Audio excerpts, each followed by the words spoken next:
আসসালামু আলাইকুম। আরেকটা নতুন ভিডিও নিয়ে আসলাম আপনাদের মাঝে। ভিডিওটি আপনি রোমানিয়া এম্বাসিতে কি কি ডকুমেন্টস সাবমিট করবেন এবং কিভাবে সেটা ক্রমানুসারে সাজাবেন। অবশ্যই আপনাকে ডকুমেন্টসগুলো প্রপারলি সিরিয়াল মেনটেন করে সাজাতে হবে, কারণ আপনার ডকুমেন্টসগুলো যদি সঠিকভাবে সিরিয়াল করে আপনি সাজাতে পারেন তাহলে এটা আপনার জন্য পজিটিভ। কারণ এই জন্য রোমানিয়ার অ্যাম্বাসিডর যিনি কনসুলার অফিসার, উনি প্রথমেই সে ফলো করে সে ডকুমেন্টসগুলো সঠিকভাবে সাজিয়ে নিয়ে আসছে কিনা। আপনি যদি সঠিকভাবে সাজিয়ে নিয়ে যান, এই ডকুমেন্টস দেখে সে খুশি হবে এবং আপনাকে প্রয়োজনীয় প্রশ্নগুলোই করবে, এর বাইরে কোনো প্রশ্ন করবে না। তো চলুন যে ডকুমেন্টসগুলো আপনি সাজাবেন সেটা কিভাবে। তো ফিলিপাইন অ্যাম্বাসিতে গেলে, রোমানিয়া অ্যাম্বাসিতে গেলে অবশ্যই আপনাকে এই ডকুমেন্টসগুলো ক্রমান্বয়ে সাজাতে হবে। প্রথমে আপনাকে অরিজিনাল পাসপোর্ট, তারপরে visa application form, Romania work permit, employment contract যেটা সাইন করা থাকবে, accommodation documents, guarantee letter, guarantee statement, travel insurance, police clearance, এটা অবশ্যই সত্যায়িত হতে হবে। পাসপোর্ট বায়োপিক যেটা পেজ, যেটা আপনার পাসপোর্টের ফটোকপি। তারপরে থাকতে হবে সিঙ্গাপুর ডকুমেন্টস। সিঙ্গাপুরের ডকুমেন্টস আপনার থাকতে হবে, যেটা আপনার সিঙ্গাপুর ওয়ার্ক পারমিট বলি, এটার ফটোকপি থাকতে হবে।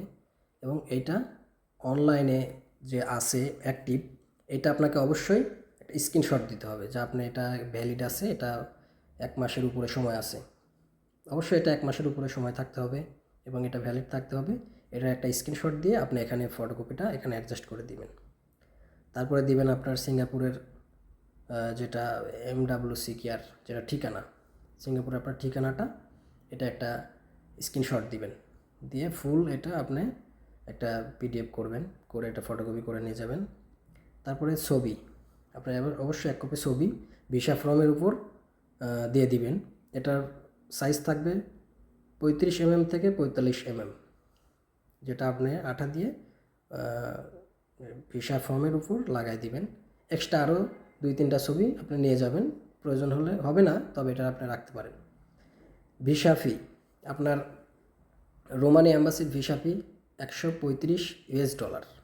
অবশ্যই আপনাকে US ডলার নিয়ে যেতে হবে, আর এই US ডলারটি 135 সমপরিমাণ, কমও না বেশিও না। এখানে অ্যাকুরেটভাবে আপনাকে 135 US ডলার নিয়ে যেতে হবে।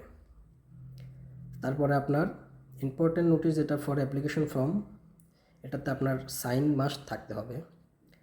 আর ভিসা ফর্মের 43 এবং 45, 43-এ আপনার সিঙ্গাপুরের ঠিকানাটা, ওখানে লেখা থাকলে ওকে, ভিসা অ্যাপ্লাই করার সময় যদি লেখা থাকে তাইলে ওকে, যদি লেখা না থাকে অবশ্যই আপনি হাত দিয়ে কলম দিয়ে এইটা আপনি লিখে দেবেন আপনার সিঙ্গাপুরের ঠিকানাটা। আর 45 নম্বর কলমে আপনি অবশ্যই লিখবেন মানিলা, এবং যেটা অ্যাপয়েন্টমেন্টের ডেট, এই ডেটটা আপনি লিখে দিবেন, লিখবেন মানিলা, অ্যাম্বাসির যে ঠিকানাটা মানিলা, এবং ডেট, যে ডেটে আপনি অ্যাম্বাসিটা ফেস করছেন। আর 46 নম্বর কলমে অবশ্যই একটা সাইন দিয়ে দিবেন, ঠিক আছে। আর আপনার air ticket reservation, hotel booking, bank statement, এগুলো কোনো কিছুই লাগবে না।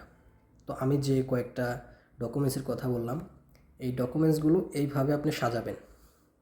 এই ডকুমেন্টসগুলো আপনি এইভাবে সাজালে সে অনেক খুশি হবে এবং আপনাকে বাড়তি কোনো কোশ্চেন করবে না, এবং আপনাকে স্মার্টলেস, যেগুলো স্মার্টলি প্রশ্ন করার দরকার এগুলোই করবে। আপনি স্মার্টলি শর্টলি এগুলোর অ্যান্সার দিয়ে দিবেন। আশা করি 100% আপনি ভিসা পাবেন, যদি আপনার ডকুমেন্টস 100% জেনুইন থাকে। সো আশা করি গাইস, আপনাদের অবশ্যই প্রতিনিয়তর মতো আমি আপনাদের পরামর্শমূলক প্রশ্নের উত্তর দিয়ে যাব। অবশ্যই আমার পেজটিকে ফলো করে রাখবেন। সো সবাইকে ধন্যবাদ। আসসালামু আলাইকুম, দেখা হচ্ছে নেক্সট ভিডিওতে।